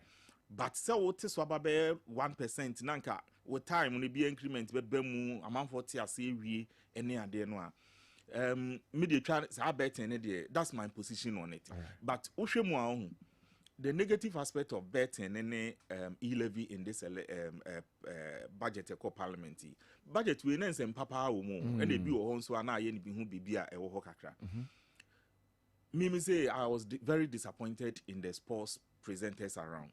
Okay. It appears say betting nko ani ade a they were discussing it. If you look at the NDC manifesto any wo mu about sports, betting was just one small aspect of the whole thing that they should have because when your first budget they had to look at other things that was said and a normal for na manifesto na kan one sem stadiums across all the regions yes. And only impact no boys no I mean kakra beba about to buy na Africans no dey be di ni nani hu hia dodo but sir other aspects ni nyina I was expecting say the other aspect in the way because unim sports ya dey bia ye na no pa ye na wi na nwumre. And so, me ka so mama buy any pressure. Me unse me catch her say me ana government powerful for me person settle down. E ana me pesa obaya na gidi. O ya de nya e be ka de ba sa pressure bebre no. Se pressure bebre o man pressure na o de kwhwe opima. O ti o man ni mu bi o man bo a o ti mu bi. So but Omo the other angles no so no sha se nka ho asem na ye sports no kwa na ekofom o. All right. Kwa na ekofom. Minua ma me fe no nto ho na memra the other aspect education ne ye huhu ye no. Me enwoma ni bi ho me wo me personal position about them. Me ntwim free hu da. Right. Me obi a me hu ni se dachi bia na enche some of the allowances nursing training allowance ne akono teacher training maybe they have to find a new way of managing it. The old style no may not last long. Why do you say so? Because Ghana for 1 point omujina so pa ye sa allowances no. So why I didn't know me can say enye me kasa so amanka ni because ye wonkofo a sa allowances no nipeku ebua omo amusan de bi kofi no enya ansem ketwa but senior omani nyini ko no ba bia direction na ye ko no there must be a way to look at the future. Direction no aye ko no. It's a general, it's more like general scholarship. So and I will say training colleges no kra no. Omo be education from saying tertiary. Colleges of education. So almost so better than say university for pepe. And then you then have to look at payment in a kumuno. I was say amount for yesterday about this. Because I can tell you, say a lot of quite a significant percentage of teachers who we crown some fan coach radio. Or the choir juma foforo. Yes, it's say we are not. Omo kono kra de remittances no e ba ninti no. Baby I beka ho asem. Udi nkomo online so no na o ka ho asem say Donald Trump policies no sa ban hwe ni. Enye sika omo de bank USA didio no. But remittances no so pamon ko fa moma ba fi asa remittances no ayenya de support ni nyina ye ba bia e wo se ye hwe ni ye ba sa nursing and we no so e ade a memi hu ni say we have to sit down as a country yenyi politics em and look at some of those policies. It is say betting the ya e kan ya bibi to say roto aebe roto no and also also ye pe how we collecting it the how and another problem. Minua no kwase me wo mu say udru bebia na roto wo sese pa na utwam a de pa so udu ha utwam a utumi say ekwan ni dem na ba ko ye wo akra kwan so aheye utumi be di traffic mu 1 hour na udim adan ya ekutu etu o bre you are stressed na wa san de akwa o san kutu eska o na you are stressed so na nya stress ne nko ahun minua de na ye ha adwen pa so onim ba ko bi e wo ka so ahonum na e wo sa ehonum no central region de no traffic now be dim fuel dodo a obebe no obehye no do so sen enemre fuel no board you do so sen tax na all dey wo kwakotu ano traffic a obedi mu fuel na obebe no do so sen no that's why it became nuisance but say ye pe kwan fufuro bi the taxes are there no a say be electronic utwa mu ana say be utumi tokra gu eyi no so utwa mu ana utwa car no ana say wo kwakoye road way dia they can check to check it for the year. There must be new new means of collection of those road tools. And I heard the hard when they say baby road tool will be a crown acquiring almost crown a sign ekutia. But baby I ya more quine or no more ticrum near yen quine come out on to a road tool. So road towing no night or say a pair mechanism fufrobia. It be include a lot more people and a bemana stress free. All right. So say the bear obi to ya enhano all put together say we say we nye who say figures ni be ba bonten and this issue about betting and lottery it had to do with semantics. I say where's na ono anyu su ni ye na de okọ cancel anhu ni ye and time I made say nkofo ye hu dide no na ha me o because ya kan budget more close to 2 hours content in your man here na akwadane we can wait I know fashion ma me bottom the politics aspect of it. I think say from now near my discussion in free this political aspect we you heard there ban one budget too I implementation beba ebra former 2017 government taxes manko be 17 Ghana no be any aje and then no can send back taxes and say who's amount for pay now per vote atwam we actually know what feature no waba. Because this betting tax and COVID, the done politics. I think the previous government had all the opportunity to manage it. Yeah. But we asked what they are. President Mahama, that time 2015 one. Taxes in the brace and all the aswarding draconian taxes. When aswarding, but we say while learning a lesson, I hope the lessons will be learned somehow.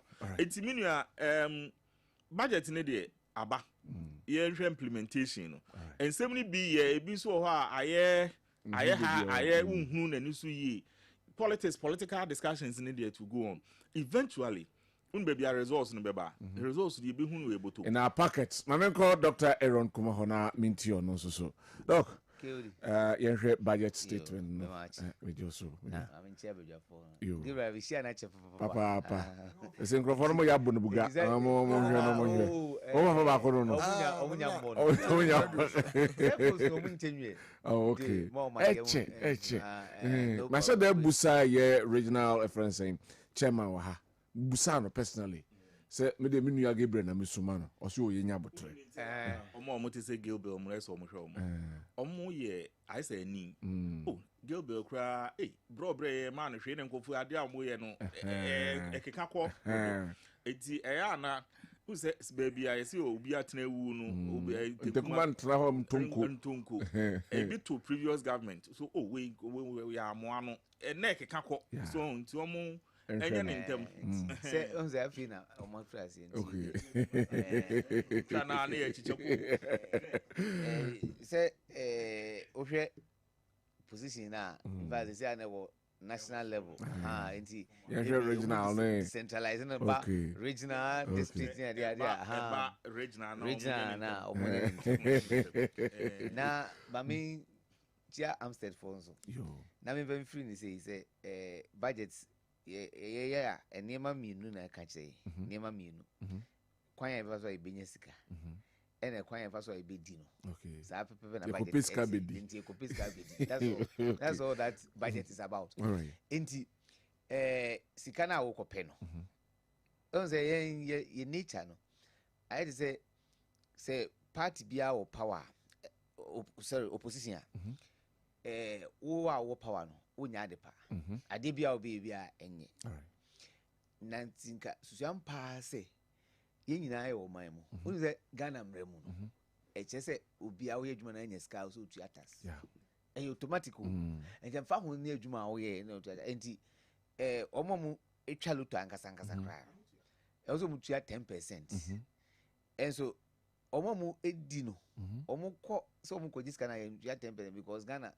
ye semra ye ni so okay ti emra no ho ba ye mfa nya adwuma convenient yi na ye ya ebe boaye no ene ye on say electronic system ti na betting tax adwuma no because no ye better ya na system na tia sana scanner say ye adwuma busum ye tua eke ayete say controller asana odu scanner paper wodi kan tax wo ye Kessben hey busum so a opompo adwuma wura no opompo also o odi wo tax no no kotua ono ankotua wanya asem ba say lottery no especially banker to banker obi akọ akotwa wo wen no so adi kwampo enti eno ne ade a aban watwere on katem so ntimi nya mechanism of the budget enti nkananka fortunate for you we aban am when your opportunity nice opportunity waba oyonko e the betting tax aba income tax your friend income tax unya income also otua enti nka odi answer obaye say oh say betting tax nem nam de buy kwa no kono in pa boni no pese o hamo ba wo de be mate so every time me dey about 5 okay enti mo ana 2 enti mo am wo no muntua una ketwa bi say de be ya yina because income na mo ene na wa be cheche o my phone no kono de campaign say betting tax ba metwam unim 2016 MPP for ko ye bi ba president Mahama nya kokoduro no say me twam say motu abeti am kra metwa teacher tini allowance na next tini e no mutu tia na ampa to mutu tia na ampa na wo bae no ya to tia no ti wo bae what do you do wo a lap of 4 years to run no wa cheche um say oh akwa no nipa boni no wa twa allowance mu de sisi o se mo nkwaji loan a o de mo me nkwaji nsa na me mutimu de no me ye mo de no kama ama mo na ohu na nka beka ho okay dia mo in fact me let me be frank with you Ghana mpanyifo mo say o man no Ghana mpanyifo say man mo say o man no because ade a oyonko ya we say in the long run in the foreseeable future to come no e bit me abo o man no now with the politics no be say no because mind you hwe ye ti ho no ye tax revenue to GDP Africa countries omo de lowest ye ka ho Ghana ye ka ho tax to GDP ye ka ho and it means that revenue na ye rake in isa and is nyame aboa e na tax no ye were two levels ye were direct and indirect na direct ne de se unya picking pa krono shema oye hu hwenye nti every time bia o shim ebeti no nti ma wo ebe onya constant income but indirect no se di pa krono nkoye consumption na nkoye bibia ontua bi nti opa obetumi excuse no ho nti nyame ye wadom na utumi expand direct na eme bia no unye ska wo ye assured say ska we dey ebeba nti se nyame ye wadom na obi di direct bia be hyema ma na ye ya umeto ntwene ya oye nse ukipu no ba e bia wo say matiso ama mo se de be ya mo komban ha mo wo kan say ya so simple and easy but one so makotiso o mako ye free ho it is a one portion of your direct income na eba no free ho e ho susa esa no susa me obi say he levy there I do agree with them all right because he levy on yen no ewiase na ye wo sesi no we are moving from cash society to cashless society. Sebe ya nkofo because currency na yitwa no kra is too expensive. Ye ni machine ye twa currency. Ye ko America dey twa currency. Di wo ko Suez Kagro airplane kra dey abane ade na another cost. Enti sa one city kra ne board den wo twa kra ne board is kana sa enti let's say it means that electronic enti say me person me encourage people to use this one and you guys all tax one. Secondly, no, some of us ye directors no. What the kind of tax wo ye yesika na ye tia ma ye no ho.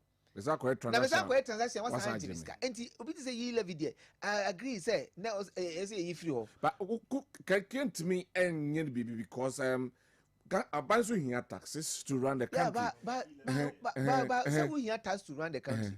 But umo nipa na umuna pu. Okay. When I approve. Okay. Because obia me say me ko tua tax there every. Me sika na ye dia ma me say me mfa gudu. Anya say me kodi. Me ma me ti me krom jache. Now say kwaku me ho chire me. Ebi abre me 100 cities bre me. Na me ko send 100 cities. No santim tax wo ho. I see. 17 account. Didn't say yes, and I say, and I say, so we encourage and conform because we're 11 on. Nan crofon ye. Omo send this car a suka craving or qua no account or the ama merchant. Merchant in the way until no merchant the yama. It is a crofo crowd dodge, it is encouraging.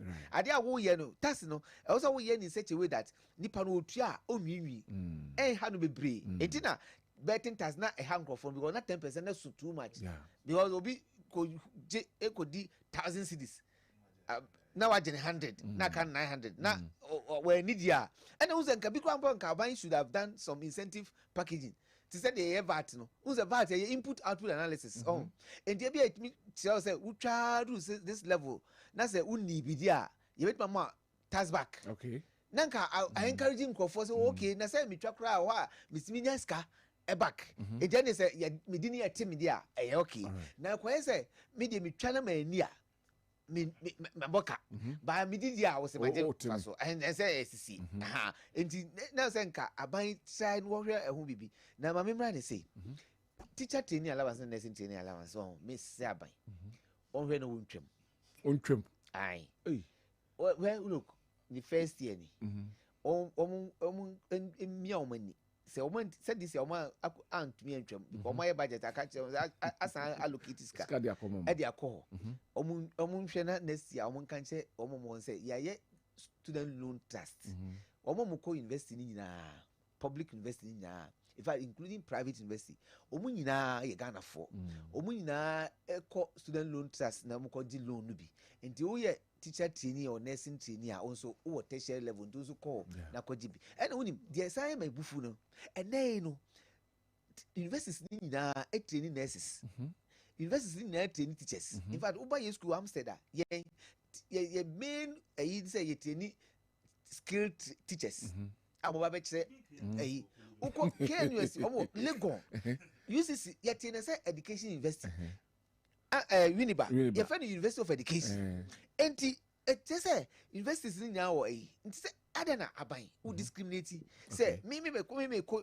university college of education I'm said akwa suya say 6 day no ma ba kira dey obi nso say okọ mampon technical you know so kusuya dey oba house dey ono no on dey okọ mampon dey mama allowance and dey ono call university dey mama na dey only dey wo mu kan say omo mo sa call public university na traditional ones a wo call education no owia ono so ono ko application letter now we into the owia what's am an allowance what's we are not supposed to I think say me my can was say I am looking out to news say also they have to take this matter up. It shouldn't be say almost a time training college for no. I also take matter up say abai me training college for there and obi o course school or coach that bia the focus yes or we school be that bia and also obey nursing no.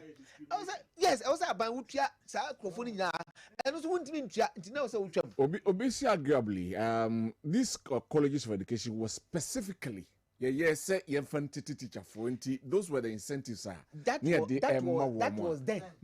was then when na din say obenya obi say or training college say or coach that na a way to incentivize them no maba and teacher you know who kra no who tieska empo no makoye enti why should san ye be na because who name who yes na hwe won say say won say budget no finance minister try say 51 major projects are 51 major projects ni nya no 55 55 major projects ni nya no omu ni sika omu de beye all because a grant and answer a loan and a call debt exchange program sisi asas Ghana na say nke ba mo de adwuma ni na aloko because omu debt exchange program ti say ankofo na sika akamu no obi a metua and that project na okan ni na I stalled na wow my wotima o project I stalled na wo say allowances ma enkofo I just say who ni say stand nipa we no me there because Ghana education na you no yen school fees teaching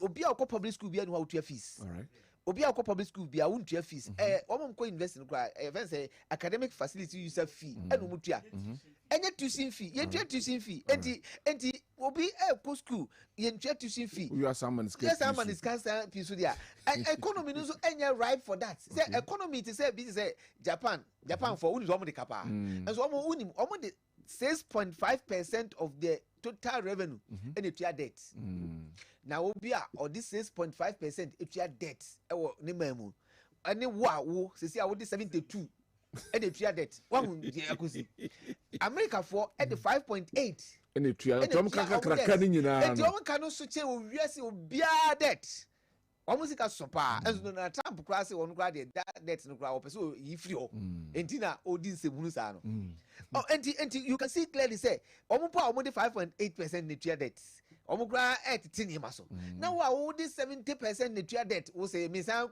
increase debt no oh and the entina ama yankwani the only West Africa yankwani the only country between two major cities like Kumasi, Accra, you need to carriage way. I tell you, the whole of West Africa. The whole of West Africa. You see, war-torn countries. They say Cote d'Ivoire, Niger. Only now be. Ofri one city to the other. Omo ya no dual carriage. Young kwa ye ni bi. Omo moko Burkina. Omo kanche de bia. Say ofri Burkina. Omo road no omo timi ye dia.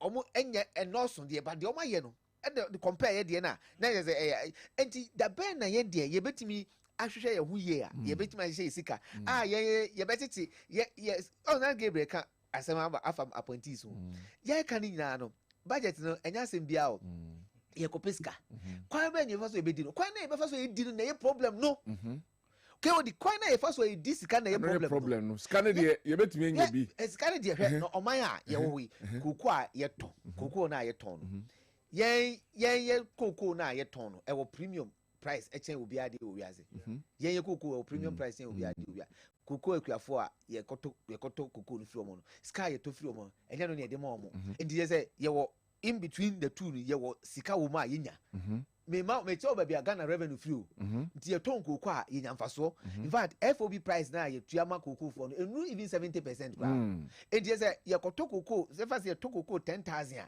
ye aban no ba ekuafo be 3,000 na aban fa be 7,000 enti aban ni sika wo ye say anso nyame ayadom ye wo oil ye wo gold sani mo we nyina ye wo ho revenue ye rekio asani asaje di tax enti seriously you say ye ohia man say the nana do kan no ye tisikaso ye tisikaso come na dey o man ye ohia man you see the issue is that I was aban ye prudent e wo ne resource allocation all right any utilization and only a problem no ye wo no e do say ye nye sika na wie na we ya finance minister be jina wo no on said we see can some ne fe wo de opa ye na ye assessment ye evaluation opa ye next year nyame ye aduma na finance minister ba enka ye nko chirinya parliament ne ye fa budget we ntu nanim ne ye kan say o kan we edu say o kan we edu say ne ye first sector minister one by one wo be hu de asi anyway but they are not doing it.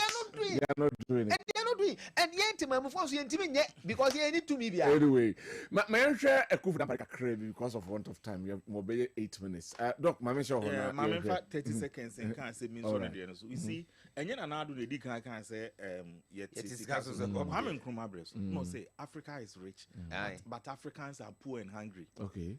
Africa or continent in there is rich. It's cash associate term. But ni pane woman no here for. It's I say o papa we can now we here ni. Africa is rich, but Africans are poor and hungry. Okay. Way back in 1960, it means it's not sad. And I left the na no can. I also share the same to. Who's you know? Omoka say service sector no information sector no sa mobile money testing no ho pa na my economy ni grow no ho na economy ni grow ko tax ho no bebre na o ma anya na economy no ebi anka enye no a economy no ke be grow bigger than we cry police for there no minia you say once again demonization of adibia atwamu na bi na akoso police mu no na me ra ho pa and na me hu videos na I say Independence Day for the police officers. No. It was so unprofessional. But I'm far winning to some more. They're now more papa no more. General Baba, General Yo. You will say no. It is certainly a politician. Some buff from now. One way our man the best hand what to form. And the major problem I may want to say.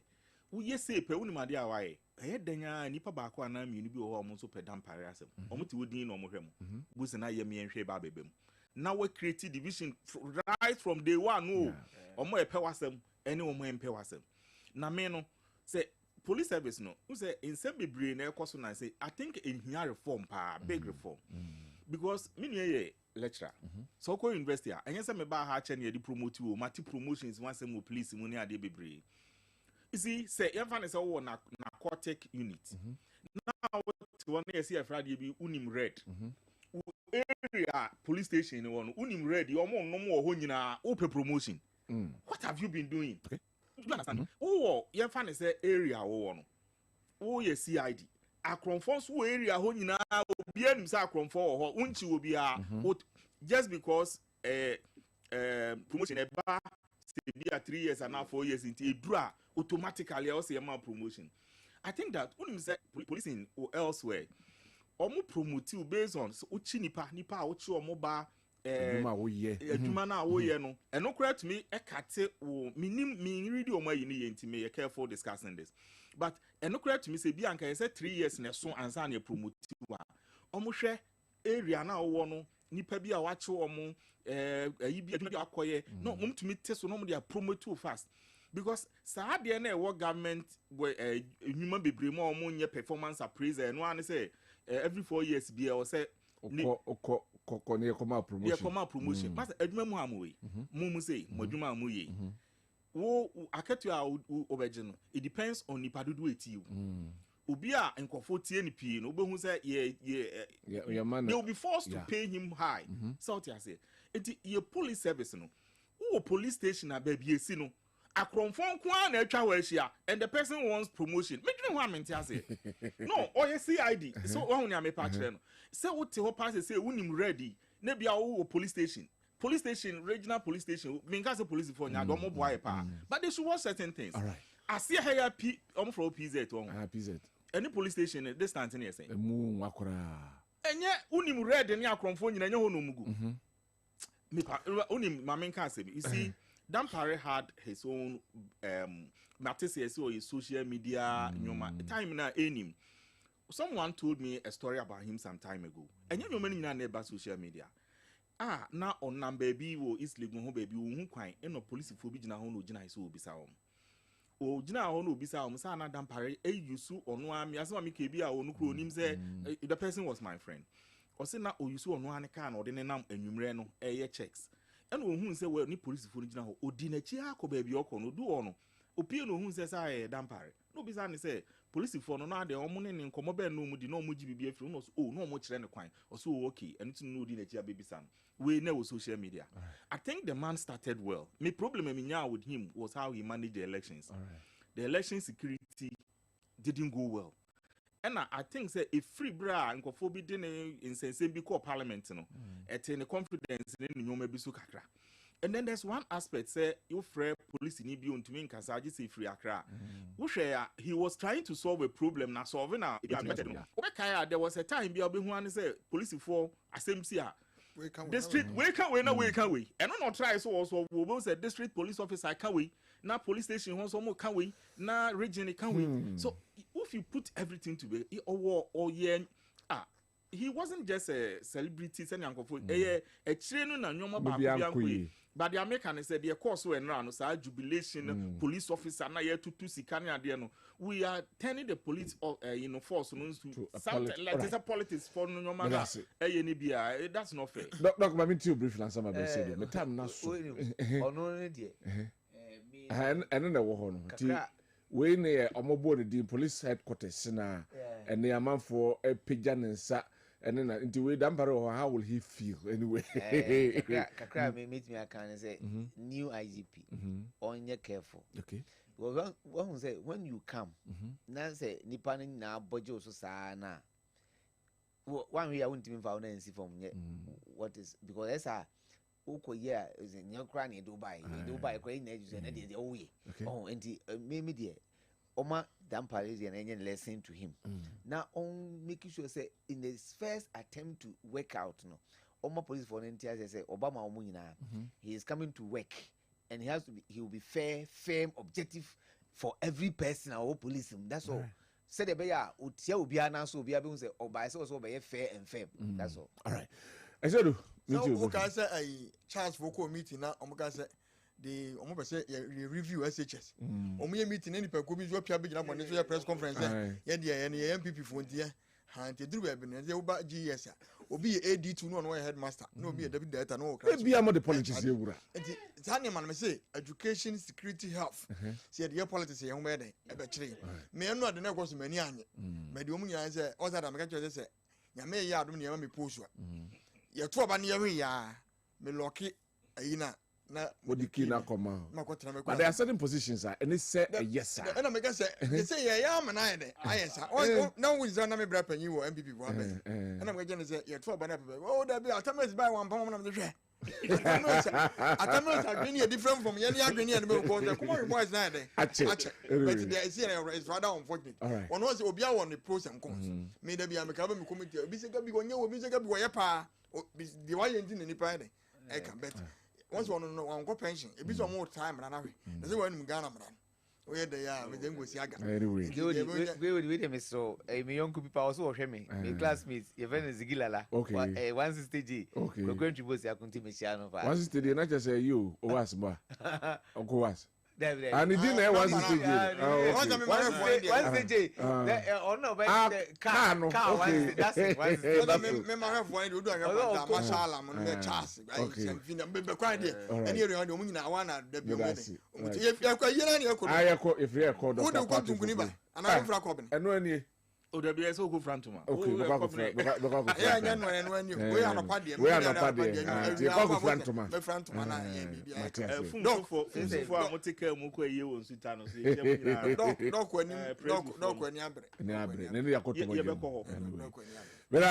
right. A message is be by meant me and Kaimo Fanchemi pa. Master would be by Damparis Turner brought transformative and exceptional leadership skills within the police force. He was a neutral person, which is not enough for President Mahama to hand over the state security to him. President Mahama need a pure NDC card-bearing member to occupy such position to propagate the agenda of the ruling government, resetting Ghana indeed. Anyway, and also a dear baby bree and a by more fancy meeting canning in a yabrasso sports school no eba. But me wish happy birthday, Srunko, Enko Emfa Emma, Mr. Theophilus Senator. Also wishing you a year of growth, blessing and success. May this year shower you with the same happiness and laughter you give to everyone else. Happy fantastic birthday. Ano Ediana Faye. Happy birthday, Enko Enfama Miss Diana Amwa, Municipal Director of Commission on Human Rights and Administrative Justice, Achuma Kwangma Municipality. We free a general apple, Kessben Newsroom. Osian wish you happy birthday. Ntie, Miss Diana Amwa, Nyankopon in Shrapa. Sanson, happy birthday, Nkoma. Lovely wife, Mrs. Gifty Basaka. I'm so lucky to do life with you. You are the best wife anyone could ask for. Wishing you abundance of blessings and long life from your husband, Prince Basaka. Osian wish you happy birthday. Sanso and a happy 50th birthday. And Koma Colin George Owusu Ansa over United Kingdom we every Nana Kwame Sunday. Eti Colin George Owusu Ansa ne wenyemfie edunum Nyankopon enshaupa na oma kwatinting na die ewo ho eso. And right. So on this note, we bring the curtains down on this morning's Amansan Ntie. Oti Gabi Esi